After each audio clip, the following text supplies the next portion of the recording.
Paper 118, Supreme and Ultimate, Time and Space.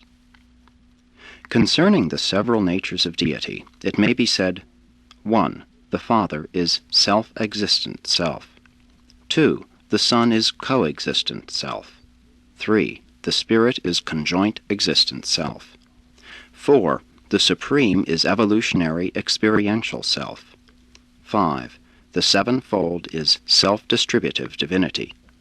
6. The Ultimate is transcendental experiential self. 7. The Absolute is existential experiential self. While God the Sevenfold is indispensable to the evolutionary attainment of the Supreme is also indispensable to the eventual emergence of the Ultimate, and the dual presence of the Supreme and the Ultimate constitutes the basic association of sub-absolute and derived deity, for they are interdependently complemental in the attainment of destiny. Together they constitute the experiential bridge linking the beginnings and the completions of all creative growth in the Master Universe. Creative growth is unending but ever satisfying, endless in extent but always punctuated by those personality-satisfying moments of transient goal attainment which serve so effectively as the mobilization preludes to new adventures in cosmic growth, universe exploration, and deity attainment. While the domain of mathematics is beset with qualitative limitations, it does provide the finite mind with a conceptual basis of contemplating infinity. There is no quantitative limitation to numbers, even in the comprehension of the finite mind. No matter how large the number conceived, you can always envisage one more being added. And also, you can comprehend that this is short of infinity, for no matter how many times you repeat this addition to number, still always one more can be added. At the same time, the infinite series can be totaled at any given point, and this total, more properly a subtotal, provides the fullness of the sweetness of goal attainment for a given person at a given and greater goals, and such adventures in growth will be forever forthcoming in the fullness of time and the cycles of eternity. Each successive universe age is the antechamber of the following era of cosmic growth, and each universe epoch provides immediate destiny for all preceding stages. Havona, in and of itself, is a perfect but perfection-limited creation. Havona perfection, expanding out into the evolutionary superuniverses, finds not only cosmic destiny, but also liberation from the limitations of pre-evolutionary existence. 1. Time and Eternity. It is helpful to man's cosmic orientation to attain all possible comprehension of deity's relation to the cosmos. While absolute deity is eternal in nature, the gods are related to time as an experience in eternity. In the evolutionary universes, eternity is temporal everlastingness, the everlasting now. The personality of the mortal creature may eternalize by self-identification with the indwelling spirit through the technique of choosing to do the will of the Father. Such a consecration of will is tantamount to the realization of eternity reality of purpose. This means that the purpose of the creature has become fixed with regard to the succession of moments. Stated otherwise, that the succession of moments will witness no change in creature purpose. 1,000,000 or 1,000,000,000 moments makes no difference. Number has ceased to have meaning with regard to the creature's purpose. Thus does creature choice plus God's choice eventuate in the eternal realities of the never-ending union of the Spirit of God and the nature of man in the everlasting service of the children of God and of their paradise Father. There is a direct relationship between maturity and the unit of time consciousness in any given intellect.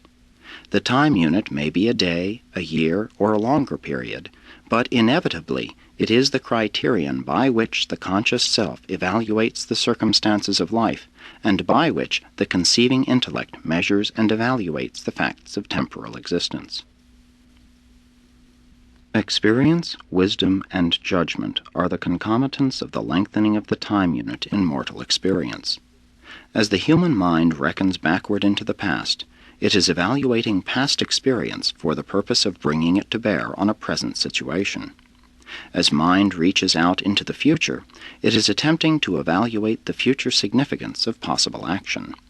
And having thus reckoned with both experience and wisdom, the human will exercises judgment decision in the present, and the plan of action thus born of the past and the future becomes existent.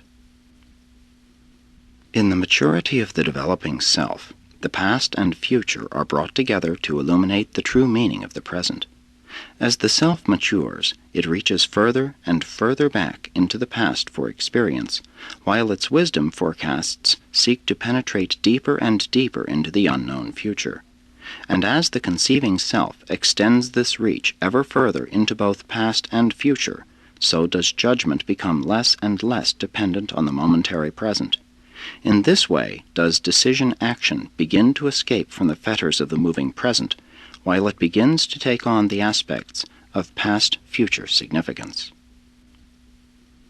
Patience is exercised by those mortals whose time units are short. True maturity transcends patience by a forbearance born of real understanding. To become mature is to live more intensely in the present, at the same time escaping from the limitations of the present. The plans of maturity, founded on past experience, are coming into being in the present in such manner as to enhance the values of the future. The time unit of immaturity concentrates meaning value into the present moment in such a way as to divorce the present of its true relationship to the not present, the past future. The time unit of maturity is proportioned so to reveal the coordinate relationship of past, present, future, that the self begins to gain insight into the wholeness of events, begins to view the landscape of time from the panoramic perspective of broadened horizons, begins perhaps to suspect the non-beginning, non-ending eternal continuum, the fragments of which are called time. On the levels of the infinite and the absolute, the moment of the present contains all of the past as well as all of the future. I am signifies also I was and I will be. And this represents our best concept of eternity and the eternal. On the absolute and eternal level, potential reality is just as meaningful as actual reality.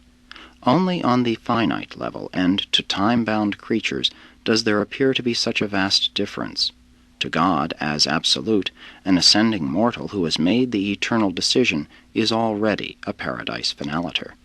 But the Universal Father, through the indwelling thought-adjuster, is not thus limited in awareness, but can also know of and participate in every temporal struggle with the problems of the creature ascent from animal-like to godlike levels of existence.